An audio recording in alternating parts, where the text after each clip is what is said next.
All right, let's bring on our first guest. Russ Moyer of 603 Lacrosse joins us. Are you surprised that Bedford handled, I don't know if handle's the right word, but they certainly beat Pinkerton in Derry yesterday, and that's, I suppose, the headline here. How surprised were you, Russ, when you heard the final score? Well, I was actually at the game, and I think handled is a very good word. I would say manhandle would probably be a better word. I have a lot of respect for Pinkerton, and as Coach Hetler said, they'll get better as the season goes on. That's a team that's got a lot of young players, and they have a lot of established players as well. So they'll rally and they'll get better. But yesterday was a beating, for sure. And I think for some teams, they said, that's okay. We understand that. Maybe there's a few teams in that middle tier. But Bedford is for real, without question. And Coach Gerard, you're going to have him on today. Stanton has been a monster, and he's done great out there. So they're going to be a force to be reckoned with. We knew it before the season, but they've come out and proved it. It's great. Russ, good morning. It's Coach Hetler. How are you? Hey, Coach. Long time no see. So this week, looking at D1, what did you take away from some of the early games? You had Sauhegan going out to Exeter. Obviously, Londonderry is close to you, but then you also had Merrimack, I thought, showing up all of a sudden, showing a little bit of something there. How do you see the separation going in D1 right now? How do you see things shaking out? Yeah, I put together some surprises for the week, and, you alluded to it. Merrimack went out and gave Exeter all they could handle. I'm not sure too many people saw that coming, but Merrimack's good. Their attack is very good. Matt Brewster is a solid player. He's going to play Division I. He's leading the team over there. And they definitely came to play. Early season lacrosse, you can't take everything away from it, but I do like to see that a team like Merrimack slips into that conversation. And I have kind of split them off right now as the two top teams are BG and Bedford. Pinkerton is probably just one step below that. Then you've got the Londonderrys, Sauhegans, Exeters, and maybe now Merrimack. And I don't want to disrespect Sauhegan by any stretch because they're undefeated as well. But they don't get to the meat of their schedule until they see Londonderry, I think, like May 19th. So they'll probably be 8-0 before we know it. They're going to be 8-0, and looking at their schedule, not to project too far ahead, but they've got 11, 12 wins on their schedule easy. So wherever you think they fit in the mix, they're going to be a player in this come the end of the season. And if they continue to get better, as their midfield matures, they're going to be a team to talk about at the end of the season. I totally agree. I actually thought that was truly the game of the week last week was going to be Sauhegan Exeter because of the, believe it or not, playoff implications in Game 1. And, it was a tight game. They came away with the win, and those games matter. Some games are bigger than others, and that's a big one. I'm definitely going to keep my eye on Merrimack as the season goes on. That was a team that was riddled by injuries last year, so it'll be interesting to see how all those kids come together this season and see if they can put together a run. So that was kind of neat. Agreed. Again, our guest is Russ Moyer from 603 LAX, Nick Anastas, and Coach Hetler here in studio on FNL Lacrosse. You're listening, of course, to ESPN New Hampshire Radio. Russ, we opened the show with a discussion about the advantages of having practiced outside for some of these teams versus those that have had to adjust and don't have the turf field. Do you think it's as big of a detriment for those teams that have had to practice on the asphalt as Coach Hetler did earlier in the segment? I do. I think it's huge. To be totally honest with you, we've got quite a few teams in Division III that haven't even played yet. So now they're going to go into week 2 of the season, and they're going to have their openers, and other teams will have 2 or 3 games under their belt. So I think that's huge. What Coach Hetler also talked about is not all field space is equal. So I'll give you an example. Londonderry was up at the New Hampshire Sportsplex, and they were indoors for quite a while. They had about 2.5 weeks of indoor time. But they had about a 50-yard by 60-yard area. In clearing and riding, you can't get it done in there. So what we see in these early games sometimes is sloppiness, and in games where you're playing better teams or teams that are equal, that's a major disadvantage. If you can't clear the ball, you can't ride properly, those are opportunities, and I do think it's a big deal. Plus, I'll be honest, you get a lot of guys that are dead tired by their second, third shift because they haven't been running full field. And you can't give good teams, especially at the D1 level, you can't give good teams more opportunities. You turn the ball over in critical possessions, and you're just giving a team more opportunities to break something down on you and get a good scoring opportunity.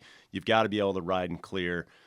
You just have to be good between the lines, and that's, they will. They'll get, with more field space and more time, those teams will bounce back. Yeah, and I know that a team like Pinkerton's been playing for a few weeks. They've been doing a lot of that, the skills and drills throughout the winter, but they're at the Dairy Sports Zone. That's a hockey rink, versus a 110-yard lacrosse field. So it's a big difference. Do I think that Bedford is 13 goals better than Pinkerton? They are right now, but I don't think that's going to be the case come playoff time. And that's what we're playing for, is you're positioning for the playoffs. And these teams will see each other again, different teams out there. So it's important. Again, we're on the phone with Russ Moyer of 603 Lacrosse. And I suppose we'll open up the phone lines for those up early this morning. Want to ask Russ a question? Feel free, 603-883-9900. All right, back to the NHIAA, Russ, with Division II. Derryfield, no surprise. Coach Hetler's bunch, 2-0, handled Hollis Brookline on opening day, 14-5, and followed that up with an impressive blowout win over Merrimack Valley. I'll ask you this, and let's pretend Coach Hetler is not in the room. Are they the early favorite in D2? I know Goffstown and Portsmouth 2-0 as well, but of those three, is Derryfield the best team? Well, I have to tell you, it doesn't matter that Coach Hetler's in the room. He knows that I feel Goffstown's a team that's got a pretty good edge to them, and I like Goffstown. I mean, we haven't learned an awful lot about Goffstown just yet. We haven't learned much about Wyndham. I do think the top two teams are still Derryfield and Wyndham. Derryfield and Goffstown. And the face-off and goalie play is going to dictate, I think, where that goes. Those are two very good teams, and I think they're the class of D2. So I wish they played in the regular season so we could take a look at it. I know my friend Ann Carney wishes they played during the regular season, but we will see them play each other in the playoffs without question. Yeah, you raised some eyebrows last week, too, when you mentioned Portsmouth as perhaps a Final Four team in Division II. Well, they backed you up this week. Wins over Kingswood and Kennett, in which they scored double-figure goals. What about Portsmouth do you like? Well, I don't know if it's as much that I like Portsmouth as much as I don't like the rest of the division. But they got a good young nucleus. They always seem to reload in terms of toughness. They seem to have tough kids come through the program.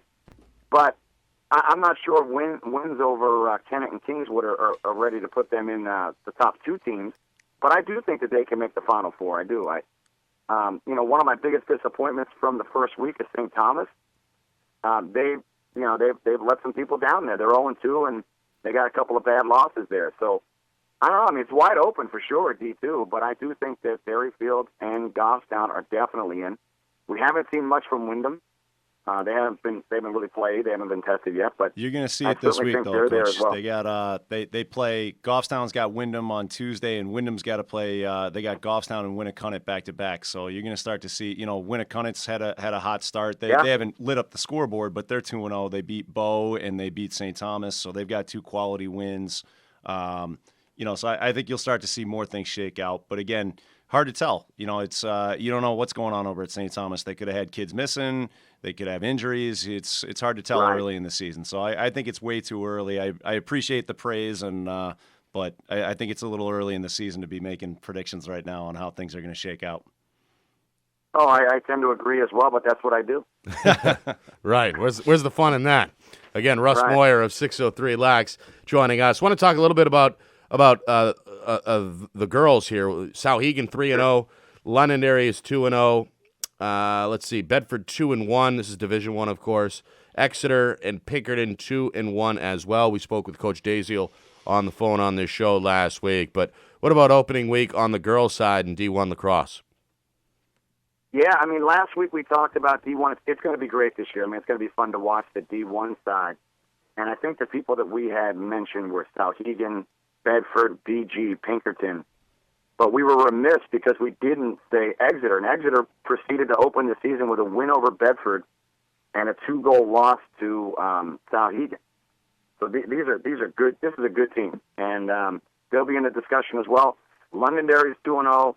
Coach Slater's excellent, so who knows? They didn't beat anybody of high value necessarily in terms of the rankings.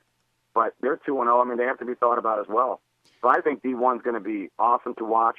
Coach Cameron said Souhegan's a little young this year, but they've picked up right where they left off. They have, and that was a critical win over Exeter. I mean, the Mead conquered in Manchester Memorial, not traditionally very strong, but that Exeter win is going to pay dividends down the road. The meat of their schedule comes later in the season. They're going to have a lot of tough games later in the season, but if they can start off hot, reel off some wins, they'll be a player in the discussion. Yeah, totally agree. Again, Russ Moyer of 603 LAX is our guest here on FNL Lacrosse on ESPN New Hampshire.